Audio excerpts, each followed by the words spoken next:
మనం ఎంతో భక్తి శ్రద్ధలతో దేవుళ్లకు పూజలు నిర్వహిస్తుంటాం. అలానే చాలామంది కోరికలు కోరుకుని మొక్కులు చెల్లిస్తుంటారు. అయితే ఈ మొక్కులు అనేవి వివిధ రకాలుగా ఉంటాయి. కానీ తమిళనాడుకు చెందిన ఓ భక్తుడు మాత్రం అమ్మవారికి వింత మొక్కు చెల్లించాడు. అతడి మొక్కు చూసిన జనం ఇదేం మొక్కు స్వామి అంటూ ఆశ్చర్యం వ్యక్తం చేశారు. మొక్కు అంటే కొబ్బరికాయలు కొట్టడమో, లేక గుండు చేపించుకోవడమో, చెవిపోగులు కుట్టడం, అన్నదానం చేయడం, దేవుడి గుడికి నడిచి రావడం, మెట్లపై దీపాలు వెలిగించడం వంటి రూపాల్లో దేవుళ్లకు దేవతలకు భక్తులు మొక్కులు చెల్లిస్తుంటారు. కాని ఓ భక్తుడు అమ్మవారికి చెల్లించిన మొక్కు అందరినీ ఆశ్చర్యానికి గురిచేసింది. తమిళనాడు రాష్ట్రంలోని సేలం ప్రాంతంలోని ఓ భక్తుడు శవంగా నటించి అమ్మవారికి మొక్కు తీర్చుకున్నాడు.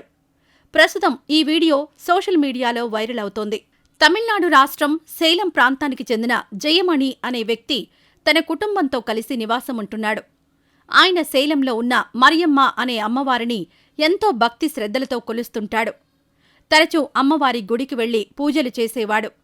అలానే ఒకసారి తాను అనుకున్నవి జరిగితే బతికుండగానే ఆఖరి కార్యం చేసుకుంటానని, అలానే గుడికి వస్తానని అమ్మవారికి మొక్కుకున్నాడంట.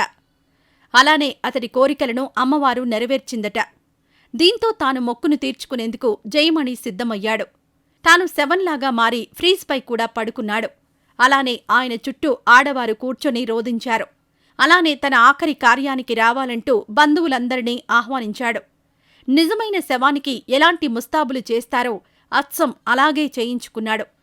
పూలదండలు, డబ్బులు మొదలైనవి వేయించుకుని అతడు చావు సంబరం మామూలుగా చేసుకోలేదు. అలానే అంతిమయాత్ర బండిని పూలతో పుష్పక విమానంలో అలంకరించుకున్నాడు. చూసి వాళ్ళందరూ చూసిన తరువాత చావు యాత్రకు బయలుదేరాడు ఈ వింత భక్తుడు. అలా ఊరంతా ఊరేగించి చివరకు శ్మశానానికి తీసుకువెళ్లారు. బంధువులు, జనాలు కూడా నిజంగా చనిపోయిన వ్యక్తి వచ్చినట్లు తండోపతండాలుగా వచ్చి శ్మశానం వరకు సాగనంపారు. అక్కడ్నుంచి నేరుగా అమ్మవారి గుడికి వెళ్లి తన మొక్కును చెల్లించాడు. అయితే ఈ వీడియో ప్రస్తుతం సోషల్ మీడియాలో వైరల్ అవుతోంది. ఇదేమి మొక్కురా సామి అంటూ ఈ వీడియో చూసిన వాళ్లు ముక్కు మీద వేలేసుకుంటున్నారు. మరి మీరు ఈ వీడియోను చూసి మీ అభిప్రాయాలను కామెంట్స్ రూపంలో తెలియజేయండి.